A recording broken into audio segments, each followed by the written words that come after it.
What's good, everybody on YouTube? This is your boy Akil McLeod back with another video, and today I'm going to share some of the clothing items that's currently sitting in my inventory that has been sitting for a very long time. Some of these pieces have been sitting anywhere between 6 months to a year. Now, if you guys follow the channel, you guys know I did a similar video like this about a couple weeks ago, just about the shoes that I picked up from different places like thrift stores and outlets that were sitting for a very long time, either because I priced it too high, maybe the market was flooded, bunch of different reasons. But thankfully, since I dropped that video, 2 items from that video actually did sell. One was the Air Max 1 with the cement / like elephant print. Those sold for about $100 on eBay, and also a pair of Marathon, I believe they were like the Marathon Boost pair of Adidas shoes that I actually purchased from eBay to sell on eBay. I flipped those for about $50, and I think I spent anywhere between maybe $20 to $23 for those. So eventually they did end up selling, and I still had to tinker with some of the other prices on there. So hopefully everything in that last video finally does sell. But I figured I'd do something similar because with a lot of the clothing pieces, as I told you guys before, I used to sell primarily men's clothing, and over the past couple of months I kind of transitioned on to selling mainly just men's shoes and sneakers. So for that reason alone, we'll just kind of let you guys see. After I go through all of this, you guys will be able to see why I kind of just switched up the game plan, really, because clothing is kind of a tough sale. Unless you really have some really dope brands and you price it just perfectly, you might sit on items for way too long. So for me, that's some of these things that I've been experiencing.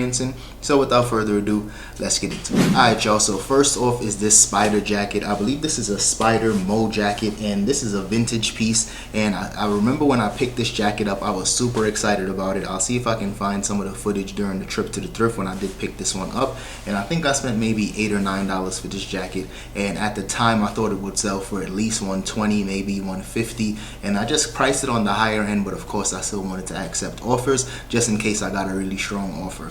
Now, since I've had this listed, I had it listed for about $150 at one point, and I kept lowering down the price. I think at this point I'm somewhere between like $85 to $100 buy now price for this piece, and I'll just try to lower the price, make it more attractive. And at this point, I think what's going to happen is this might not sell until next fall and winter season, so because it is like a snowboarding style jacket. Now, the one downside to this is the fact that I did pick this up. I think, like I said, I picked it up for $9, and the best offer that I got at this point was like $65. And now I'm looking back in retrospect, kind of regretting not accepting that offer. So if you guys do have some pieces that's kind of rare, doesn't have a ton of comps like this jacket, you might want to like kind of lower your expectations, because for me, I was expecting really high return on the investment, mainly because the comps that I did see were kind of high, but there was definitely no exact comp to this jacket. So stuff like that does kind of make things kind of tricky, and you could find yourself sitting on items anywhere between 6 months to a year like I am. I think for this piece, it's probably 9 months at this point since I had this jacket. Still really dope in my opinion. I might end up just trying to price it a little higher again and just trying to get some more momentum, take some fresh pictures, who knows, but we'll see how it sells. Next up is this really dope puffer jacket from Adidas, and this is one of those vintage Adidas jackets with the big spell out on the back. And this one, I picked this up for maybe $4 or $5 from a Goodwill, and the only downside to this actual piece is the fact that it has somebody's name written on the inside of this jacket. So for me, I think that probably did really kill the resale value on this piece, and I was only asking like $19, maybe 19 on Posh and maybe 20 on eBay. Nothing crazy, but at the end of the day, I don't think somebody really wants a jacket with someone else's name in it. So I might just drop the price to maybe $10 and just call it even and just try to get my money back. But at the end of the day, these type of vintage Adidas jackets with the big spell out on the back, these are the type of jackets that I usually do gravitate towards when I'm out in the thrifts. Usually because especially for the men's sizes and women's as well, those are the ones that do best. For me, since this one is a kid's jacket, that's probably why it's sitting as long as it is, and of course it does have somebody else's name on the inside. So, next up is a pair of motorcycle pants from the brand Olympia, and this was a huge surprise for me why this did not sell yet.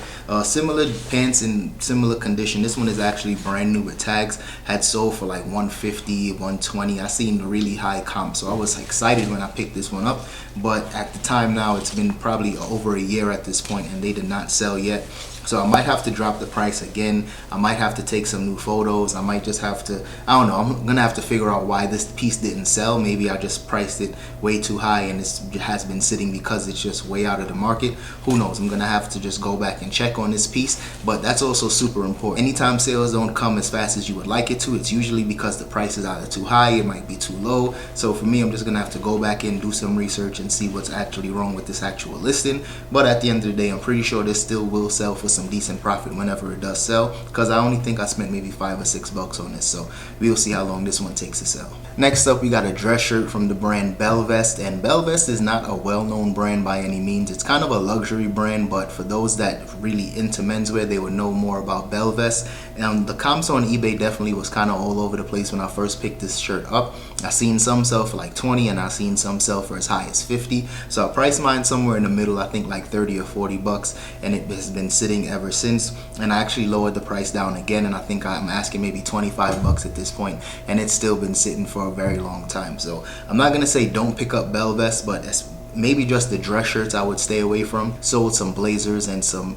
just other pieces, other menswear related pieces. I think I sold a pair of slacks as well, and those sold for some decent profit. But dress shirts as a whole is just a really tough sale, and a lot of people, when they originally get into reselling, they gravitate towards some of the shirts and jeans and stuff like that. But clothing definitely sits for a very long time depending on the brand, and this brand in particular definitely sits for a while. Next up is 3 golf shirts that I have, and at one point I was picking up a ton of golf clothing because it was selling like crazy for me, and I was able to find so much of it for a really low price. So I was selling a lot of golf shirts for like 20-25 bucks, and I was only spending maybe $2 or $3 on it, so that was really good for me last summer.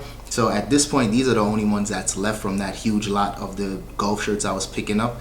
And both of them are from FootJoy, and this one is actually from Nike. I think the reason why these haven't sold yet is because all the ones that didn't sell are the ones that have some kind of like insignia, some type of embroidery on the sleeve or on the chest that kind of makes it very, very specific. So this one in particular has LACC, which is I think Los Angeles Country Club, on the sleeve, and this one also has something on the chest. I believe this is like a Notre Dame college prep.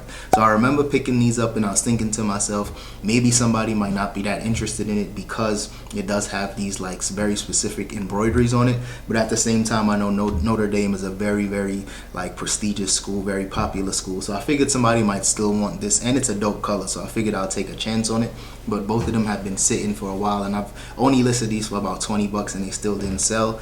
This one in particular is a Nike golf shirt, and the problem with this one, this also has some embroidery on it as well. This one says the Royal Dublin CC, so I think this might be a country club as well. But these 3 shirts, I was selling a ton of golf clothing. I probably sold maybe 100 golf shirts last summer in total, and these are the last 3 that's been sitting, and all 3 of them have some like very specific embroidery on it. So I'm not going to tell you guys not to pick up golf shirts, especially if you can find it for a good price, but at this point anything with a very like specific embroidery is definitely going to lower the value for sure.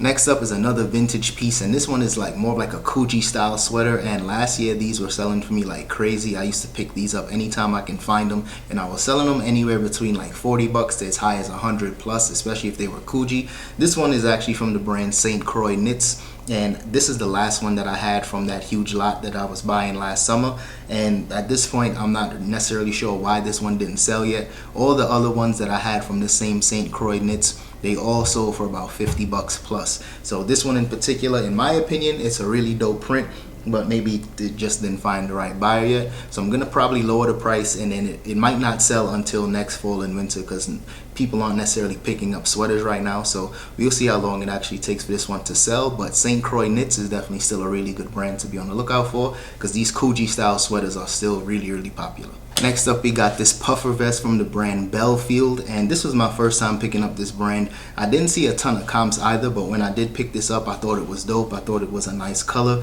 and it didn't have any flaws. It was practically brand new, so I took a chance on it. And I had this listed only on Poshmark because at that point I was trying to just rev up my Poshmark Poshmark Closet, and I put this up for I think 29 bucks at the time, and I actually got a best offer of I think 20 bucks, and I countered them at 25 and they declined it, and ever since then it's been sitting. So just another reminder, sometimes when you get a solid offer, just gotta go ahead and accept it, because something like this, I've been sitting on this for at least a year, and I could have easily got my money back and made some profit if I just accepted that original offer. And last but certainly not least is one of my favorite jackets that has not sold yet, and this is from the brand Iron and Resin. And Iron and Resin is definitely more of like a California brand. I never see this out here in Arizona, but when I was out in California, I used to see this piece all the time, especially this brand.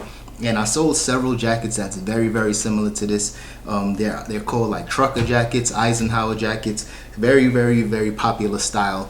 And they did have the little Sherpa lining similar to the Levi's jackets. So I priced this one kind of high. I priced this at first for I think 120, and I was getting some likes and I was getting some watchers, but still no solid offers. And at this point I have it listed for I think 90 bucks with free shipping, and still no offers or anything like that. So we'll see how long it takes to sell. I actually wore this a few times and I planned on keeping it, but now it's making me think I might as well have just kept this piece, because nobody else apparently wants this piece except for me. So I might end up keeping this, but we will see, because at the end of the day, as long as I get a solid offer, you guys already know I'll accept it. So we'll see how long it takes to sell, but Iron and Resin is definitely still a really good brand to be on the lookout for.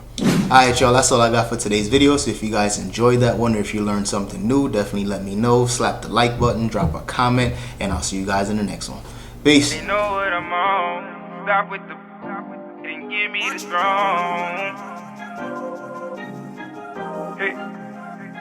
Hey, let's go. First back in the day, and so I can't complain. For all the times I pray carnivores don't come take. Cause it's poppin' up opportunists, I can't salute it. They raising red flags instead of raising solutions. I'm trying to do what's best for me. Okay, right hand's on the wall because it's destiny. First time I own, but right hand man ain't nothing left for me. I left him, see, you can't hold me back like elementary. What's meant for me